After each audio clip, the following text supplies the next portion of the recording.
You're listening to the Scars and Guitars podcast series that syndicates for the A-List Online, and my name is Andrew Mackay-Smith. Hope you're well. The interview subject I have coming up for you is Victor Smolski. He's been in Rage. He's been a solo artist, and these days he's got his own band that's called Almanac, and that's the reason for the chat. They've got a new album out on March 6th via Nuclear Blast. It's called Rush of Death. It's a sterling affair, to say the very least. I'm really excited about it, actually. It's one of my favourite releases of the year so far. So here he is, Victor Smolski from Almanac. How you going? Yo, hi, fine, thank you. Wonderful, mate. How's the interviews been going? Yeah, quite busy with interviews every day, pushing like hell. It's crazy. Also preparing tour next month because we go on tour through Europe for 4 weeks in a row, every day playing. God. So a lot of preparing. Oh, mate. Well, you got this wonderful album to promote, so I don't blame there being a demand for your time and services. Let me tell you, because look, I really enjoyed Kingslayer when it came out, and I was quite disappointed that I didn't get a chance to chat to you. I don't know. I saw the advice come through, but I think I had something to do with the kids or something, so I couldn't chat to you when that was released, because I really enjoyed that album, and I think there was plenty of original ideas, and the main thing, mate, as a metal musician, some superb riffs on the album, and there just isn't enough focus on riffs a lot of the time with some of the stuff that I listen to, but you've got it right, mate, and I actually think you might have bettered Kingslayer with Rush of Death. You know that? Thank you. Yeah, but look, let me be specific. I think the choruses this time around provide a massive payoff for the listener, and easily probably the best song that I've heard to date this year is from you. It's Predator, and that's mainly yeah, but you've done it, man. It's right here. I mean, and Predator, the chorus and that is just brilliant. It's got a pop edge, but it's still hard. You know what I mean? It's still heavy metal, and yeah, this what I try, put together all this heavy riffing and nice melody and nice chords, all this kind of modulation, harmonic, and put all this power together. Yeah. But that said, look, one song doesn't define a career, and you have achieved a hell of a lot in your career to date. First, as a solo artist, then with Rage. Interesting to listen to, and find out that you were an avid racing car enthusiast, and of course now Almanac. You're just a little bit over 50 now, and you've achieved more than most will achieve in 10 lifetimes. So I've got to say, mate, you must be very satisfied with the way your career has unfolded. Yeah, I'm really happy, and I tour already like 30 years already. Yeah, my professional career, and I never did any compromises, and I always did what I want, way how I like, without any compromises. And this is the reason why I still happy and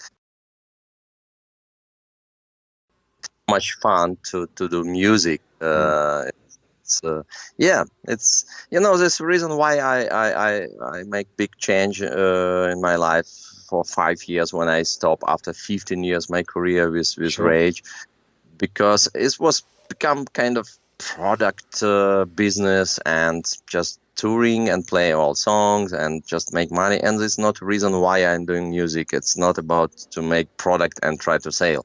It's have fun, make music, and try to become better and learn something new and make experiment and enjoy every day playing music. So this reason I say, okay, I want to start a new band. I want to have musician who not just playing what I compose, also influence me, and that I can learn something. And I really enjoy this 5 years with Almanac, and really, really happy. Yeah, well, you can tell. That you can tell because your music has a joy to it that a lot of metal lacks. There's something very optimistic about your music, and I found that through Rage. When I listened back to some of the Rage cuts that you appeared on, of course, you appeared on a lot of cuts there, like 7 or 8 albums. I think you were there, but Almanac, I've got to say, is my favourite. You know that, and I just think with Rush of Death, it kind of comes across, I wouldn't say as a solo material, but I know you worked with other musicians. So can you tell me, was there a lot of collaboration this time around, or was it more you handing songs in the cloud, via Dropbox or Google Drive, what have you, to very capable musicians, especially the bass player, mate? Bass playing on that is excellent, whoever that was, if it wasn't yourself. So can you tell me how you collaborated with people? Yeah, before I start compose these new songs for Russian Test, I just think about what is my musical idea, what is my style, what make my style, and Mm. I think, okay, it was kind of crazy solos, what I did with Mine Odyssey, riffing, heavy riffing, what I did with Rage, especially on the first albums like Unity and Sound Chaser. It's a kind of orchestration, what I did during composing Sweet Lingo Mortis. And I try to start on this basic to compose, and I'm kind of old school guy. I really don't like make demos, digital demos, Mm-hmm. and recording, home recording, and sending this like via mail to somebody. So I really, when I had ideas, I want meet guys in rehearsal room and rock, just play live and feel the live energy. And when the sound good enough live, it's time Yeah. for me to go in studio. And I compose all songs, but we meet together as a band and make all arrangement and make a lot of changing, and everybody was involved in this process. And this is what I like. It was really like a teamwork, and I had such great musicians. It's so much fun to play with guys, Mm. drummer, Kevin, bass, team, and there's a fantastic groove section. So it's when you play with such guys, you're not talking about mistakes or something. You don't need to explain something. You're Sure. just jamming together, and we talk about phrasing and groove, and Groove, yes. yeah, it's fantastic. Yeah. How did you pick these guys? I mean, you are at a point where you could pretty much command the attention of almost any of the decent metal musicians that are in Europe, which is just about all of the decent metal musicians in the world these days. I know there's a few of them in Australia and the US, but let's face it, Europe is the epicenter of heavy metal these days. And so, how did you form the band this time around? How did you pick the players and the musicians? Yeah, it's to put band together. It's not really easy No, it's way bloody hard. to Yeah. together. It's because you have a lot of fantastic musicians. It's many great musicians everywhere, and but it's not only about who play fast or technical. It's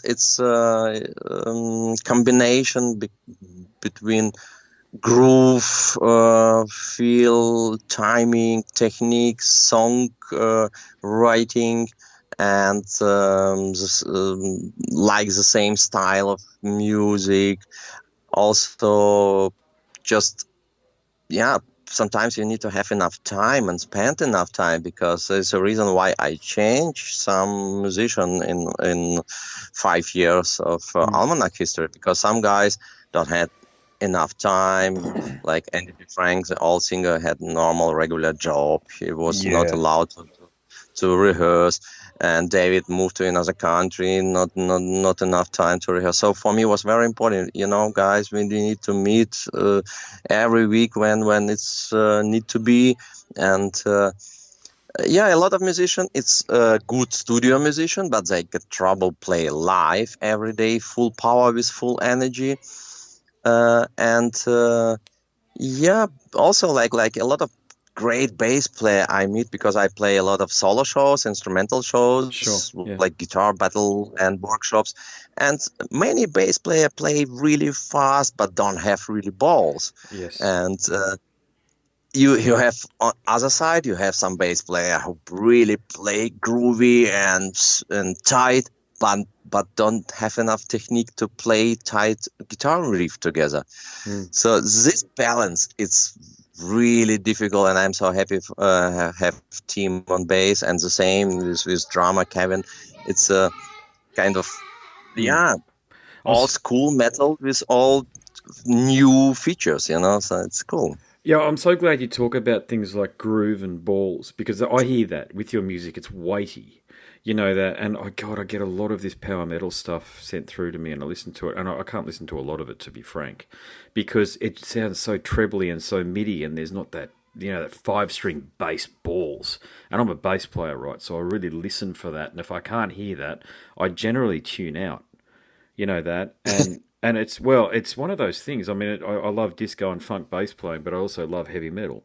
So I do look for it, but it's just not present with most bands, and I don't understand why they can't necessarily come to the same conclusions that you have, because a lot of the songs are actually really good and they're performed by extremely capable musicians, but it's like as if they've got a guitarist in to play bass, and that doesn't work in my opinion. I also play guitar too, but I'm specifically a bass player. You really need to have a bass player because they understand the relationship between, and I always say this, between the heel and the front of the foot when you're dancing or when you're really getting into music, because live you really do need to have the bass there, and I really find that you've captured, and that's why I mentioned it from the outset. I really feel like you've captured the live bass sound with this album Yeah, here. exactly. So that was Yeah, there obviously was like intentional. you spend a lot of time in studio to play live, recording live, and find yeah, this kind of live sound. It's really true, you know. In metal style, everybody think more about guitars, Mm. like most band have two guitars, and bass. It's not so important somehow. So I feel really strange this way because bass is so important for the groove because it's Mm. really like balls in bands, and you know, I play a lot of solo touring with fantastic bass player like Billy Sheehan on all these guys, Sure. and Yeah. it's really great, and this is the reason why I play like always in my bands only one guitar, because when you have good bass player you don't need second guitar. 100%. I'm so glad you said that, and I'm so glad as capable a musician and guitarist as yourself has said that, because I've believed that for a long time. I've played in Yeah, bands with two guitarists, and being a 5 string and a 4 string bass player, I've like we can drop one of the guitarists. We don't actually need it here, but yeah. you've figured that part of it out. Yeah, and it's really interesting for me that prior to our conversation I was really drawn to your music, and now I know why. You just put you've laid the mechanics out for me, so as I actually understand why I've enjoyed your music. And the other piece of your music, which is such an integral part, is the symphonic aspect of it. Now, two of the cuts on this album here are Soiled Existence and The Human Essence. Outstanding. Broad symphonic pieces. Now, what comes first when you're writing this type of music, then specifically those two songs? Is it the metal, or do you have the orchestra in mind and just put the metal around it, so to speak? You know, I start learn music from classic way. So I was 6 years old when I go to music school and study with cello and piano. So my education started with classic music. My father was a classical composer, so Yes. Yeah. I really enjoy it, and I really like classic music, and all this orchestra sounds feels really natural for me. And later, when I go to rock school and start playing rock and metal, but I compose a lot of music for orchestra, and for me it's no different between like orchestra it's classic or band it's metal. It's really band can play classic and orchestra can play metal, so for me it's no different between styles, it's just different instruments. Hmm. And this way I compose. So I just when I compose songs with orchestra, it feels similar like a metal band with Hmm. more instruments. And I get trouble to find right classical musician, because normal classical musician they are kind of conservative, don't like what we are doing Sure. normally. I get that. Yeah. Yeah. Yeah. And in Germany, especially in Germany, all orchestra, it's so fucking arrogant. They really don't want places right. They don't want play straight. They don't want play in tuning 440 because it's too deep for classical Uh musician. huh. Gotcha. Okay. Yeah. Yeah. and they don't like to play straight, because when you're a classical musician and you play tight on click, so it's really bad. You don't have feeling. You not show uh, music the right way. And what we need, it's need to be straight. It's need to be 440. So I spend a lot of time to find right musician, and I find in my hometown in Belarus, in Minsk. Yes. Uh, and this orchestra, it's fantastic. I put together guys who like metal, like rock music, Yep. play straight, and play on 440 in perfect tuning. So yeah, it was fun to do a recording, and I since many years I work with the same orchestra. We play in Wacken shows together, so it's yeah, they know how to rock. Yeah. Look, you mentioned your dad there too, so I'm really sorry that you lost him a few years back. I know how difficult that can be, and I know he's world renowned and world famous for what he was doing with classical music and composing. And so, of course, you come from a famously musical family. But when you were growing up in Belarus, of course, this is when it was part of the Soviet Union. You know, back in the day, I'm talking about when you were a teenager. Did you ever think it was possible, especially with your father's guidance? I know you had the best in the business really giving you that guidance, but even so, did you think that it was possible that you could become as internationally renowned as you are now? Yes, I think so. You know, I really don't had any trouble in this time in the Soviet Union, because um, this was yeah, the best music education what I ever saw in my life, because I Yeah. teach a lot now in academies, different in different academies, and I travel worldwide in different schools, and really I never saw such great education like this was in Soviet Union. This was Hmm. unbelievable. And my father was not really conservative classic. He was very open. He listened jazz. He listened rock music. He was like sometimes I was too loud for him, but but he really was looking for quality, and he saw that I train really hard, and he helped Yeah. me a lot. He showed me how to make arrangement, and with my first band, I was like 14 years old. I start my band, and in Philharmony and supporting for from government. They don't like so much that I won't sing in English, because was yeah, it was not so cool Yeah, sing sure. in a different language. Hmm. And but we really had a chance to tour, play shows, and we had Sounds like as though we got good connection back. only what I want more, you know, I just want travel worldwide, play everywhere, and this was the reason I moved later to Germany, because Oh I yeah. just want to be world man, and play and meet guys everywhere. This was Soviet Union was kind of closed country, so you can do what you want but not travel all the time. So this was only one problem. Mm. What about when you were in Rage? You did that Nuclear Blast All Stars thing. Do you remember that the Into the Light album that you were a part of there? I think you contributed a song or two. Yes, it's was 15 years ago when I started working with Nuclear Blast together, and Hmm. this was fantastic album. I enjoy so much, you know, composing all songs for best singers from Nuclear Blast, and I think it's reason why I like so much using many singers, because it was so much fun to compose songs for different singers. You can try what you want. You're not like you need to For concentrate sure. on Yeah. singer. You can do a lot of dynamic and different colors. This is the reason why I also invited for Rush of Death more singers, and singer from Gamma Ray, Frank Beck, Yep. and Marcel Jung from and Frank Beck likes so much what we did in studio. He really enjoy, and he is a part of Almanac now. He go on Okay. all Yeah. shows with us on tour, and will sing with us. That's great. That's great. Gosh, yeah. Now, what about Australia, mate? Have you been down here before? Not yet. It's really pity. We had one offer for a long time ago, but it was not happening.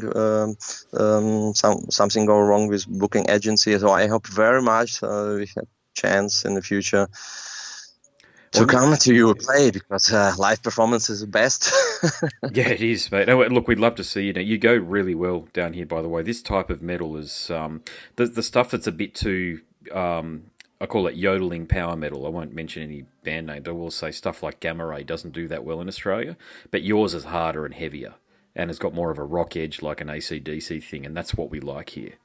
So, or, Hmm. you know, not everybody, of course. God, I won't speak for everybody, but certainly myself and a lot of the people that I talk to. So I can't imagine that you wouldn't do anything but do really well. I think pairing you with a band, I'm just trying to, there's so many great bands on Nuclear Blast these days, but coming down with a band that, I wouldn't say a My Dying Bride, but you know what I'm saying, a different band to you guys, I think would be a wonderful opportunity if ever it came up.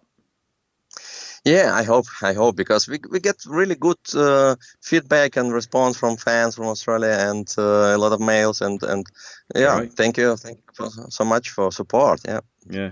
What's your biggest challenge in your career to date? What's been the hardest thing for you to have to deal with? I think losing my father. Sure. Yeah. It was so uh, crazy. What I was never prepared for this, and this was really changed completely my life. This was really shocking. It's because it was the most important people, not like only like father. When we talk about music, in my music world, this was just only one people who can, with which I can talk about music, and his feedback was for me such important. Yeah, this was really shocking my life. Yeah, yeah. As I say, I'm sorry to hear that. I went through the same thing about 10 years ago or so, and it's a bloody awful time of life. But you do what you got to do to get through it, haven't you? And if I could, This This is the reason why I want to make on this CD kind of Sweet Lingua Mortis Part 2, because I want to dedicate my father, because yeah, Sweet Lingua Mortis was recording with my father in studio. So I really, a reason why I think, okay, I want to repeat this like Part 2, to go in studio, in the same studio with the same guys, with the same sound engineer. He was a friend, oh wow, okay, yeah, my father. So I just really go through this special memory for me. It was really, very important time for me. yeah. Lovely to hear, mate. Yeah. Hey, what about the States? Have you got a lot of interest over in the States, United States? Yeah. I play more as a solo. Yeah, sure. In America, I always play in name show and present Oh, fantastic. guitar Yeah. stuff and workshops. Every year I play in name show, and so I hope we will play also with Almanac. I played before in Prog Power, and so I couple of shows I did in the past in America, but it's always problem to travel. You know, when you are busy in Europe, you lose contact in America. You go Yeah. to America, spend a lot of time there. You lose something in Europe, so it's this jump. It's very difficult. Sorry, mate. Yeah, I don't know. It's just we're plagued by gremlins tonight. The wonders of telepresent omni-channel communication. Okay, Yeah, no problem, no problem. yeah, yeah. How much more time have you got? Have you got to go on right now for the next interview? Or Yeah, and in 5 minutes, 5 minutes? next one. Yeah, no problem. I was just saying before it cut out, I was saying you're in a really good position actually being from Belarus and that you can appeal to the Russian market, the Eastern European market, the European market as well. I mean, Europe and Russia really is a broad enough market. There's enough people for you there to just focus your entire career there. I know America presents unique and different opportunities, and it is the commercial bonanza if you can get into it. But really, someone in your position, mate, you could just play in Europe for the rest of your life, really, and still be extremely successful. Yeah, I think the most successful market is like really European and Asia, and also Russia. How I can see all American guys try to tour here, so it's not Mm. so much happened in America.